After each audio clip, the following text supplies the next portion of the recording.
Welcome, fellow bookworms, to Dresden. My name is Whitney, and today I'm gonna be ranting a little bit. I did a video in July. I read a bunch of contemporary romances, and I kind of went on a rant about one of my pet peeves in that video.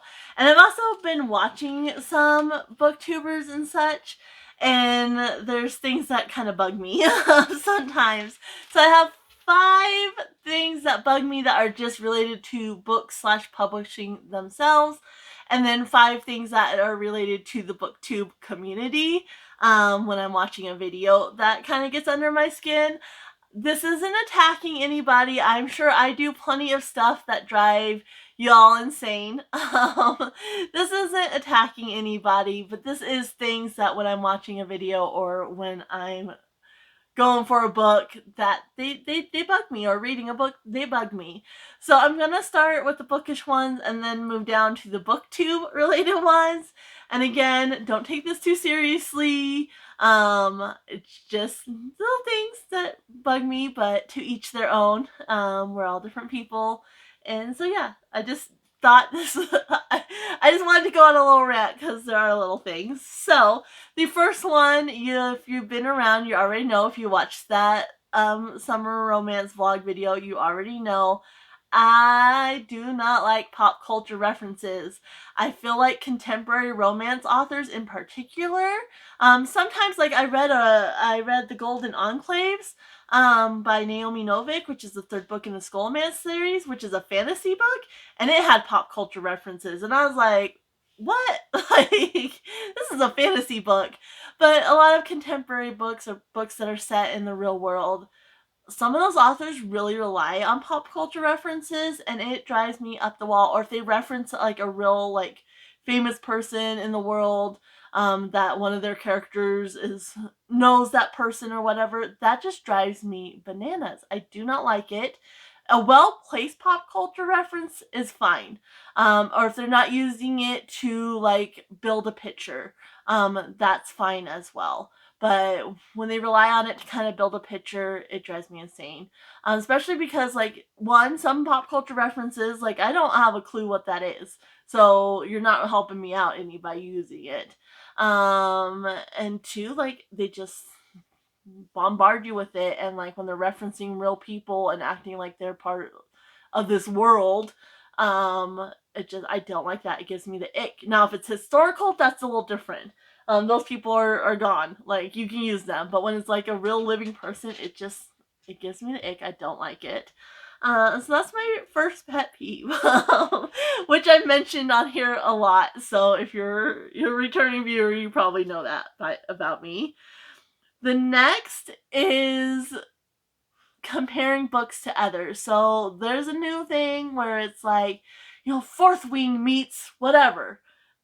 That drives me up the wall. It has 2 effects on me. One, I've either never read the books, and so I'm like, I've never read that book. Like, I've never read Fourth Wing. I have no interest in Fourth Wing. And so to me, it's like, I haven't read that book, so that does nothing for me. That tells me nothing. Or 2, I have read the book, and I'm looking at this book thinking this isn't going to be unique. It's going to be a carbon copy of story I've already read. That's kind of what pops in my brain. Oh, sorry, I have Anya's back here, and she's kind of shoving me off the love seat. So yeah, that's kind of the 2 things, like, either it has no meaning because I've never read the books that you're comparing it to, or I have and I have no interest because I read that book already. So why would I want to read a book that's like it, Now sometimes, like, I'll go ahead and I always read the synopsis just to see.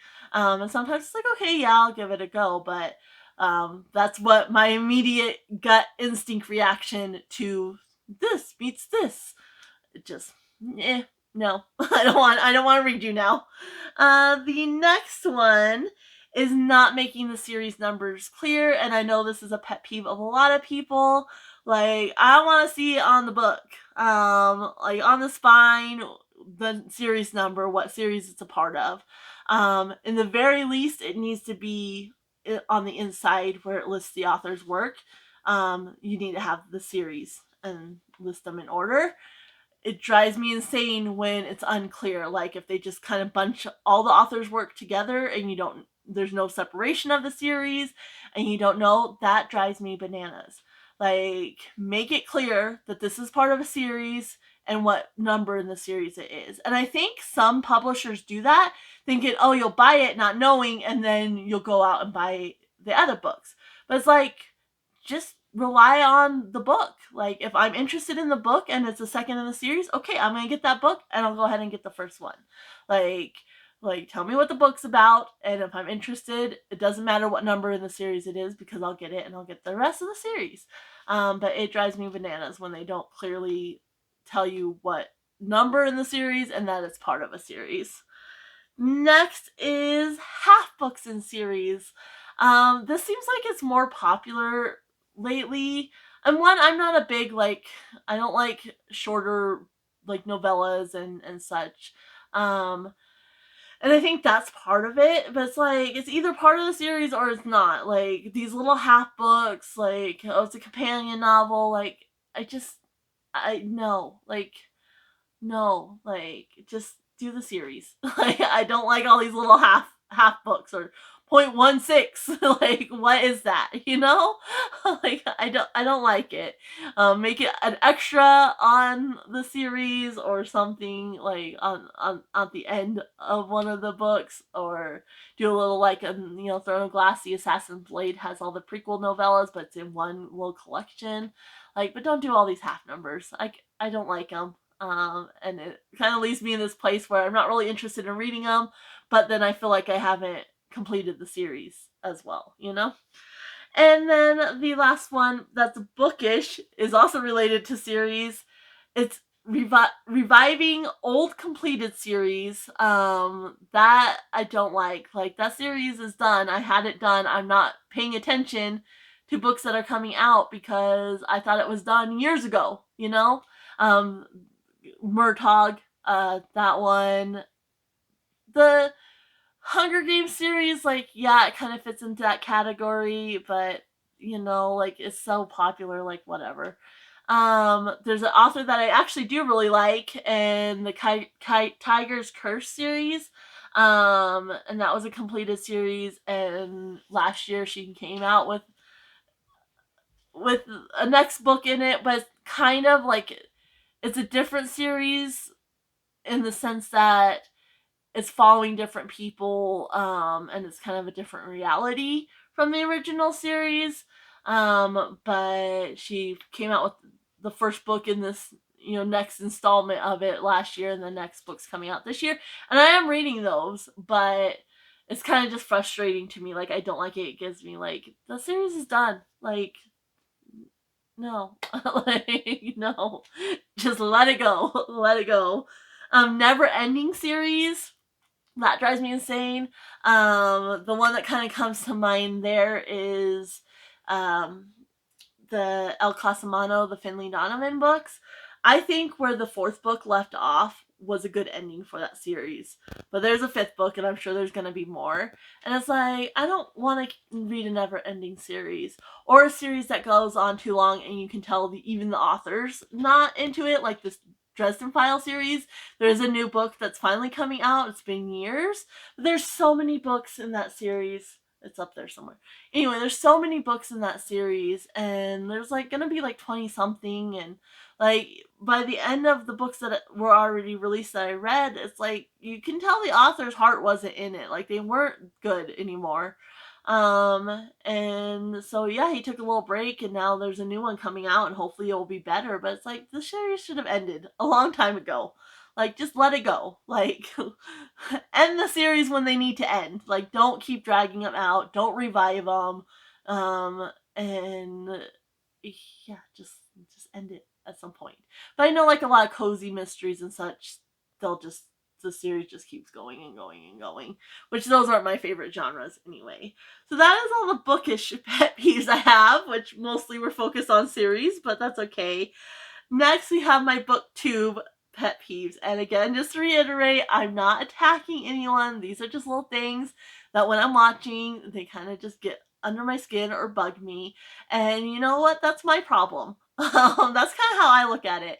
If I don't like something when I'm watching somebody, I either stop watching, like I don't have to watch them, or I keep watching and just, it's their channel, they can do what they want. But it's my problem that it bugs me. So if I'm going to keep watching, I just kind of have to accept that these things bug me. So the first one is a thing, like there's people, especially specifically with like TBR games. I love TBR game videos. I love watching them, but then they have no clue. Every book, I don't know what this is about, but like, I'm gonna read it anyway. And I'm like, I'm here because like I want to know about the books. So, and I get a lot of people like thriller or horrors, like they don't want to know anything going in. Mysteries, they don't want to know a single thing going in.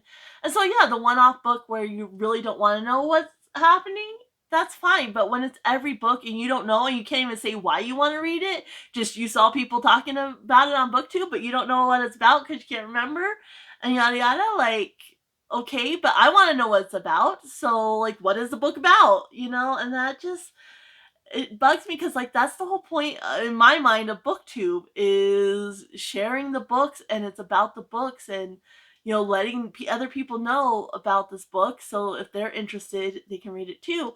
And my biggest videos I watch are the TBR videos. Those are my favorite videos, and those are the videos I focus on. I do watch wrap-ups and such, and there'll be times in the wrap-ups that they say, yeah, I really enjoyed this, and move on. Don't tell you anything about the book. And that just, like, I want to know about the book. That's why I'm here. Like, I want to know about the book. Like, so that's kind of a big pet peeve of mine. The next one is not holding the book up or putting up a picture, or listing the book in the description. So a lot of times when I'm watching, because I want to support as many booktubers as I can, but obviously life, I need to get stuff done. So a lot of times I'm reading while I'm watching a video, or I'm doing chores while I'm watching a video, or doing something else. And most of the time I'm not actually watching the video, I'm listening to the video. And so I will clue in, and I'll say this book, and they'll start talking about it, and I'll look to see, okay, like that sounds interesting, so I'll look to see, and the book's not there.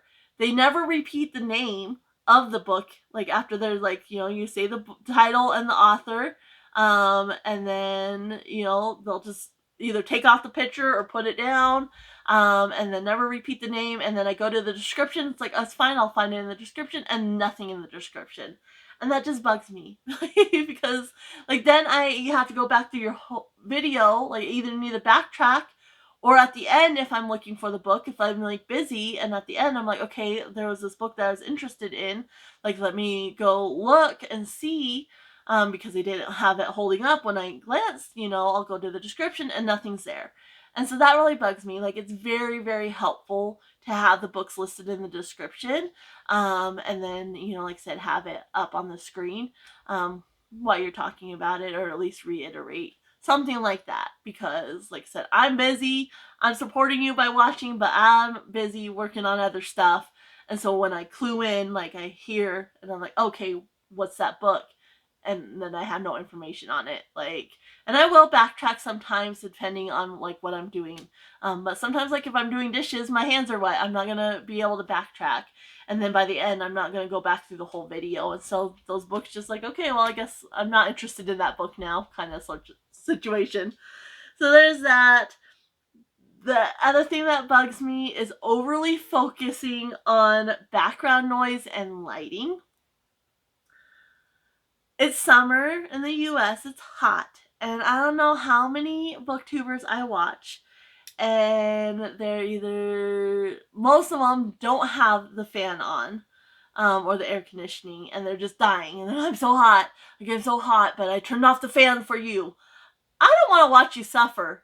I'd rather hear the fan noise or the air conditioning noise in the background than watch you suffer and complain about how hot you are. Like, I can promise you, the booktubers that have mentioned, oh, like, it's hot here, I'm sorry, I have the fan going or whatever, I don't notice that background noise. Like, maybe it bugs some people, but for my personal taste, I'd rather have the background noise that I rarely notice anyway, than watch you suffer and complain about the heat. And the lighting, I don't notice it so much on Booktube, but there's one food creator in particular, but I have noticed a few booktubers mention it.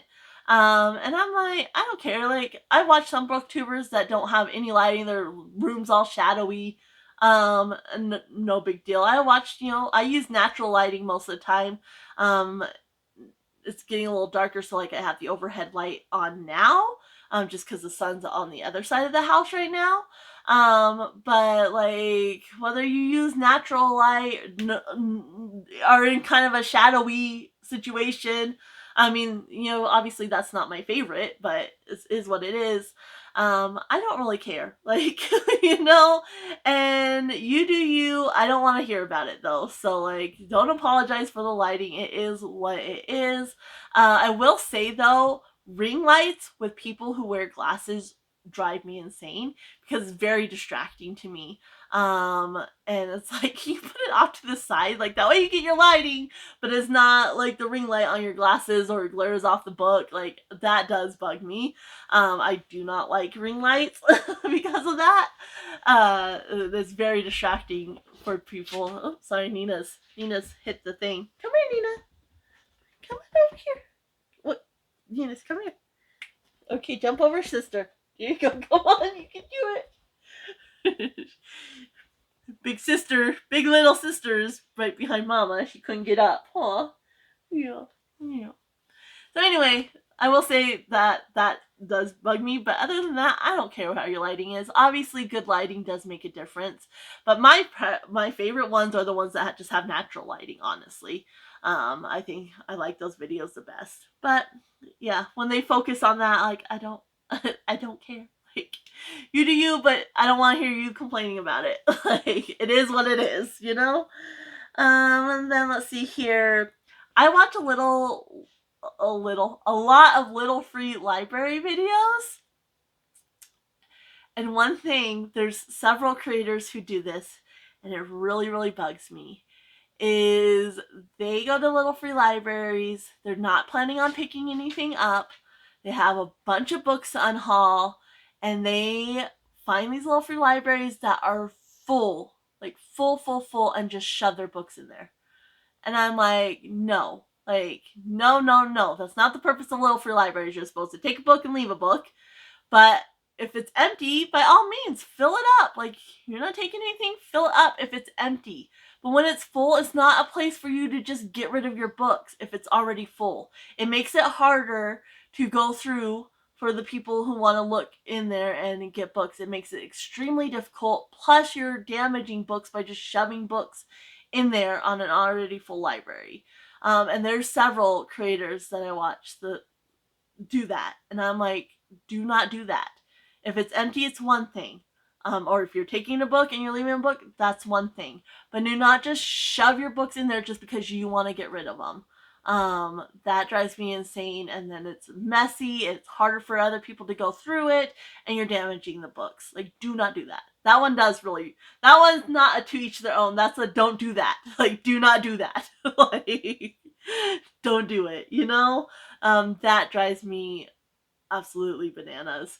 When I see that, it's like, I cringe. I watch one, Taylor Ann Wright, and she'll go and she'll actually organize the libraries. I'll leave Taylor's channel linked down below. But yeah, like, she'll actually go and organize the libraries when she goes and makes it nicer. So if it is overly full, she kind of organizes it a little bit better, and whatnot. But yeah, when it's already stuffed full and you're just shoving your books in there, willy-nilly, like, don't do it. And then the last one, this one I was just kind of like, I wanted 10. I just got stuck on the number 10. So I was kind of thinking, and I have noticed recently that there's kind of a shift in Booktube, about, and a conversation about overconsumption. And to me, there's a fine line. And again, like, to each their own. Like, if somebody wants to go spend their money and buy books, like, that's fine. Like, I do see, like, where it crosses the line for people that are buying, like, oh, the special edition and this one and this one and this one. And then the people that also just buy a bunch of books and then never read them and get rid of them. Things like that. I do see there's kind of that line there, but to me, they're supporting authors. Now I'm thrift the majority of my books. I go to thrift stores, I go to thriftbooks.com, little free libraries, the independent used bookstore. Like, I thrift as many of my books as I can, but I also want to support authors as well. So there are a handful of authors that I buy new from. Nora Roberts, I'm always going to buy her new books. You know, Carissa Broadbent, always going to buy the new books. Tricia Levenseller, always going to buy the new books. Like, there's definitely a handful of authors that I buy new from, or if there's a new release that I'm really interested, I'm going to buy it, within reason. I do go, as far as thrifting books, I go a little overboard. But buying new, I try to moderate that. But in my mind, you're supporting the authors, and that's a good thing. We want to keep that arts alive. And yeah, there's Kindle Unlimited and ebook, but like for me, listening to a book, or ebook is Kindle Unlimited. Audiobook is what I meant to say. But to me, I have a hard time with audiobooks. And I really struggle with different narrators, and ebooks just aren't very accessible for me. They hurt my brain. Like, I really struggle reading electronically. And so yeah, like, to me, like, yes, we need, just as the human race as a whole needs to watch overconsumption. That includes fashion and everything like that.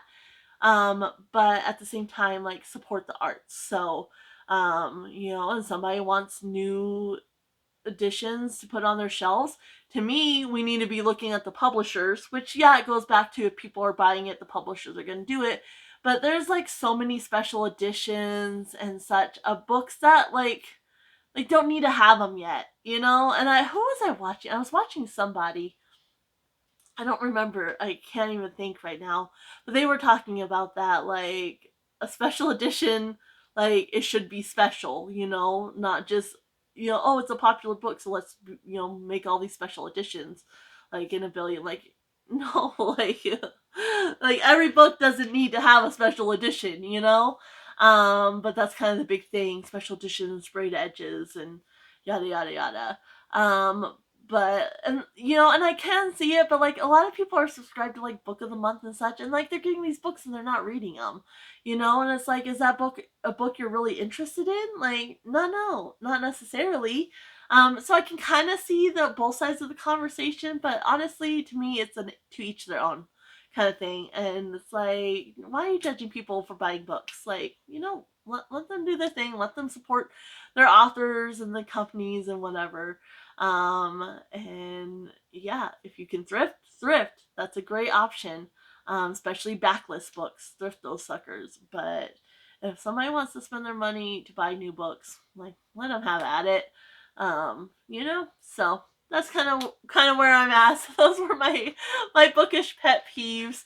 And yeah, bookish and booktube pet peeves. I would love to know if you agree with me on any of these things.